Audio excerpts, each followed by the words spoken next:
Tersangka tega banget sama masyarakat katanya. Tega banget sih Pak.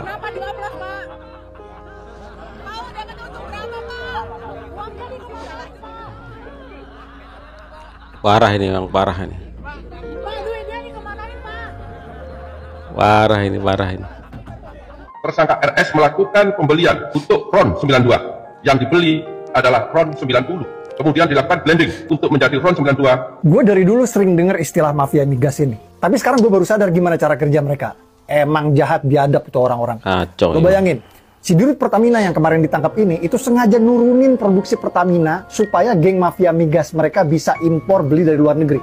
Kenapa mereka milih impor dari luar negeri daripada produksi sendiri? Markup. Karena lebih gampang di markup harganya. Wah. Lalu mereka impor RON 90 setara Pertalite dengan harga yang di markup. Di situ negara udah rugi. Lalu sampai sini itu Pertalite di blend lagi jadi Pertamax. Jadi ketika lu ke pom bensin dan Pertalite sering habis, itu karena Pertalite-nya udah disuap jadi Pertamax. Jadi udah negara dibikin rugi, rakyat kecil juga dibikin rugi sering habis Pertalite. Semua dibikin rugi kecuali geng mafia migas mereka yang untung ratusan triliun tiap tahun. Wah, itu sebenarnya teman-teman 193 triliun itu per tahun ya. Keuntungan mereka dari hasil maling itu 193 triliun. Dan itu terjadi dari tahun 2018. 193 triliun per tahun dari tahun 2018. Maling, memang maling, gila, benar-benar gila teman-teman. Tega banget mereka terhadap masyarakat. Mereka memainkan harga, memainkan, ya kita sering dengar kelangkaan BBM segala macam, antri, itu mereka penyebabnya. Biadab emang. Biadab Bravo kejaksaan udah tanggepin mereka. Ini orang-orang layak dihukum mati Pak. Keterlaluan. Moga-moga hakim di pengadilan nanti nggak masuk angin ya Pak. Gantung aja. Pertalite sama Pertamax sama aja ya? Sama aja. Bangsat itu orangnya itu. Bangsat memang. Lah yo, bajingan itu. Udah capek-capek beli Pertalite, suruh pakai aplikasi, belinya Pertamax, dapatnya Pertalite. Lu semua ternyata dibohong. Yang konsumsi Pertamax palsu, masyarakat, negara yang rugi. Lah kita ini dianggap apa? Kita ini konsumen.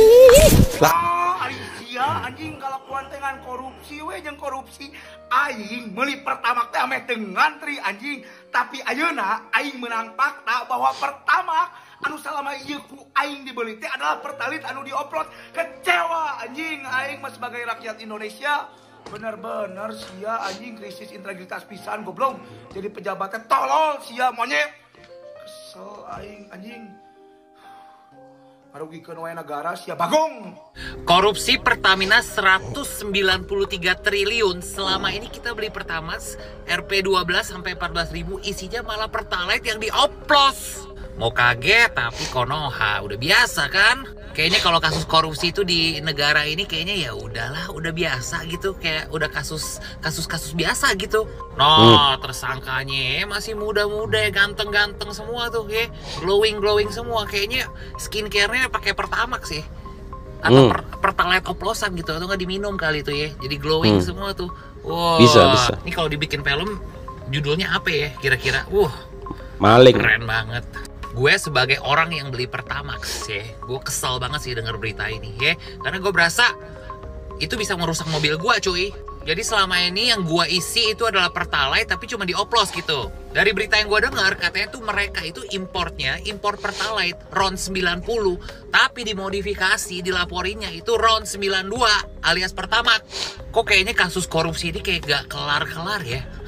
Karena emang kayaknya hukumnya kerendahan gitu ya. Terus kayak budaya korupsi itu udah sama kayak, udah jadi mendarah daging gitu loh. Sama kayak waktu zaman gue SD, SMP, SMA ya. Itu tuh nyontek itu adalah budaya yang dianggap biasa gitu loh. Kayak misalnya pagi-pagi belum bikin PR, kita cari yang pinter. Pinjem dong PR lu, gue mau nyalin. Dan itu dikasih, dan semua orang melihatnya itu kayak, ya semuanya begini, udah biasa gitu loh. Jadi kayak sesuatu yang biasa, kayak nyontek gitu, sama kali kayak korupsi ya. Karena sudah membudaya, menjadikan itu sesuatu hal yang biasa aja. Gimana Indonesia mau kaya, gimana Indonesia mau maju kalau misalnya yang memperkaya diri mereka ini semua nih ya. Padahal kan kita negara kaya loh.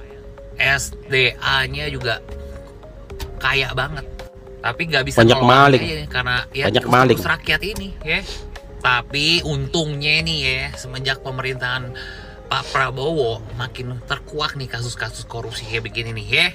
Baru menjabat bentar aja udah bisa kelihatan kan, si A kena, si B kena. Wah, ini juga kena nih. Awas aja kalau hukumannya cuma 6,5 tahun ya, awas aja. Kalau di Cina sana nih ya, orang-orang kayak gini udah dihukum. Tau gak? Ini juga nih, siapa ini nih ya? Udah kayak artis aja lu, bukannya main sinetron lu, malah korupsi lu, goblok.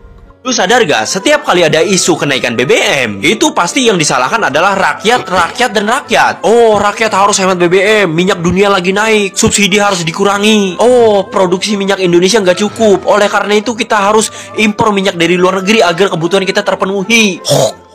Please stop all this fucking bullshit, man. Karena data produksi minyak dalam negeri tidak mencukupi, itu ternyata selama ini bisa dimanipulasi oleh para bangsat-bangsat ini. Yang mana selama bertahun-tahun, mereka berhasil memanipulasi hasil rapat optimalisasi hilir. Dan berhasil membuat ilusi seakan-akan produksi minyak dalam negeri itu tidak mencukupi kebutuhan negara. Gak cuman sampai situ, mereka juga menolak kontraktor kontrak kerjasama dalam negeri. Dengan alasan tidak memenuhi standar spesifikasi dan juga tidak ekonomis. Gak selesai sampai situ juga, karena dalam prosesi impornya, kontrak pengirimannya itu juga di markup sama mereka. Artinya, harga kontraknya itu dinaikkan lebih besar daripada harga kontrak yang sebenarnya. Masih kurang puas juga, mereka terus mencari peruntungan lain dengan cara mengoplos Pertalite RON 90 dengan bahan adiktif, menjadikannya sebagai pertamax agar supaya mereka mendapatkan keuntungan lebih dari selisih biaya produksi dengan harga jual. Anjing, setan juga kalau ketemu lu najis, tolol. Pejabat Pertamina merugikan negara sebesar 193,7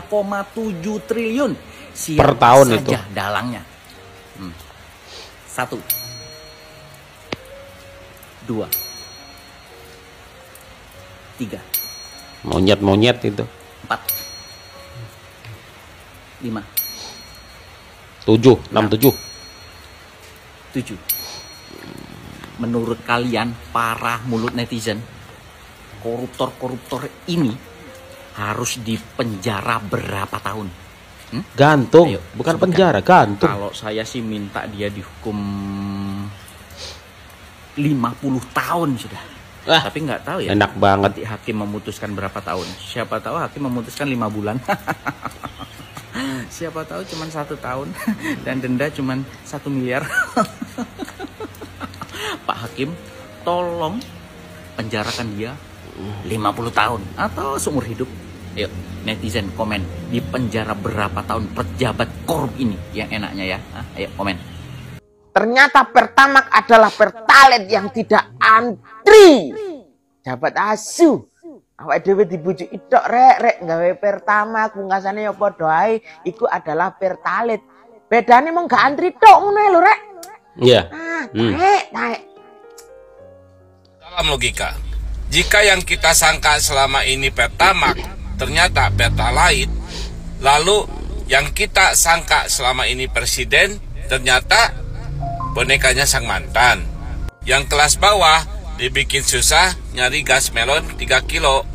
Yang kelas menengah kena tipu BBM Pertamax. Kan sekbreng, ndasmu. Ada aja emang celah buat menimbun pundi-pundi rupiah bagi oknum-oknum perusak mental bangsa. Belum sembuh sakit hati rakyat karena kebijakan efisiensi anggaran yang bikin banyak orang di PHK, ini sekarang rakyat dibuat kembali tercengang. Mau gimana nggak tercengang? Bensin Pertamax RON 92 yang dijual di Indonesia ternyata dioplos dari Pertalite RON 90. Skandal ini mencuat setelah Kejaksaan Agung mengungkap dugaan korupsi besar di tubuh PT Pertamina Subholding dan kontraktor kontrak kerjasama atau K3S pada periode 2018-2023. Ini rasa nasionalisme gue rasanya dikhianati. Gue beli Pertamax itu biar nggak makan subsidi dan dikasih buat yang lebih butuh. Ternyata malah dikasih Pertalite oplosan. Menurut berita nih, modus operasi Pertalite jadi Pertamax palsu ini pengoplosannya dilakukan di depo atau storage milik Pertamina. Pertalite yang seharusnya memiliki oktan lebih rendah yaitu RON 90 dicampur dengan bahan adiktif tertentu agar menyerupai Pertamax RON 92. Setelah di blending, bensin oplosan ini dijual ke masyarakat dengan harga Pertamax yang jauh lebih mahal.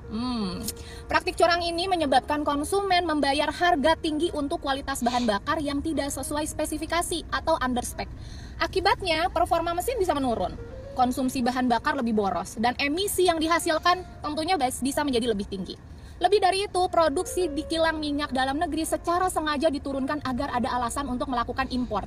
Ironisnya, proses impor ini di markup sebesar 13-15%, menciptakan celah bagi para oknum untuk meraup pundi-pundi keuntungan pribadi. Kerugian negara fantastis, 193,7 triliun rupiah. Kejaksaan Agung telah menetapkan 7 tersangka dalam kasus ini, salah satunya adalah Rifa Siahaan, Direktur Utama PT Pertamina Patraniaga. Selain Rifa, ada juga beberapa petinggi Pertamina International Shipping dan kilang Pertamina International yang diduga terlibat dalam jaringan korupsi ini. 193,7 triliun bisa kasih makan ratusan juta orang, ya nggak sih? Pertanyaannya sekarang, akankah keadilan benar-benar ditegakkan atau skandal ini akan menguap begitu saja? Di sisi lain, Vice President Corporate Communication Pertamina Fajar Joko Santoso mengatakan narasi oplosan BBM Pertalite dan Pertamax tidak sesuai dengan pernyataan Kejagung alias misinformasi.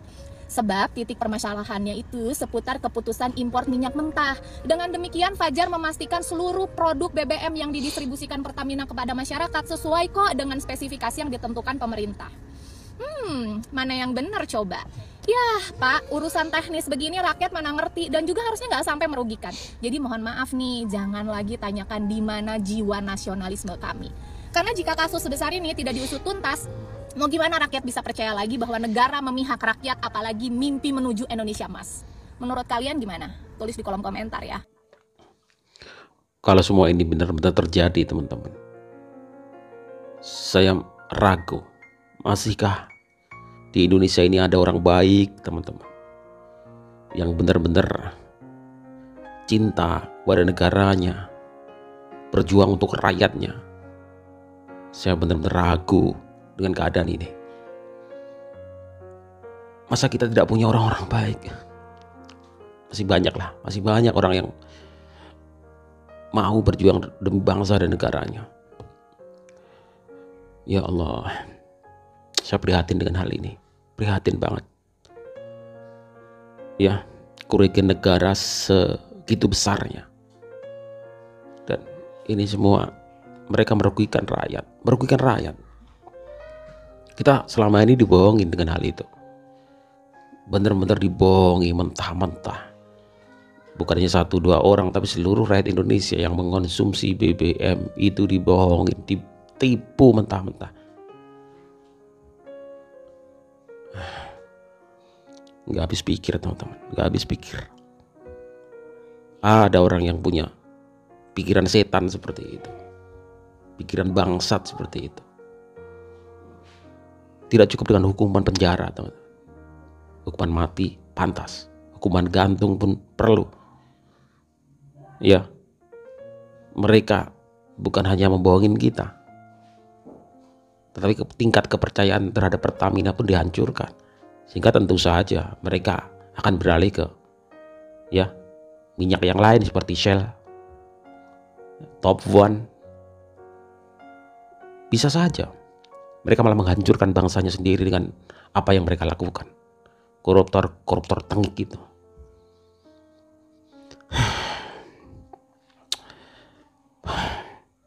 $193 per tahun selama dari tahun 2018. Uang sebegitu, teman-teman. Berapa jiwa yang tertolong dengan uang sebanyak itu? Ya, berapa banyak orang-orang miskin yang terentaskan dengan uang itu. Tapi mereka gunakan untuk memperkenyang perut mereka sendiri. Ya Allah. Ayo Pak Prabowo, saya mohon Pak Prabowo, bersihkan itu semua, bersihkan. Saya masih percaya dengan Pak Prabowo hari ini. Bersihkan Pak Prabowo, bersihkan. Saya mohon.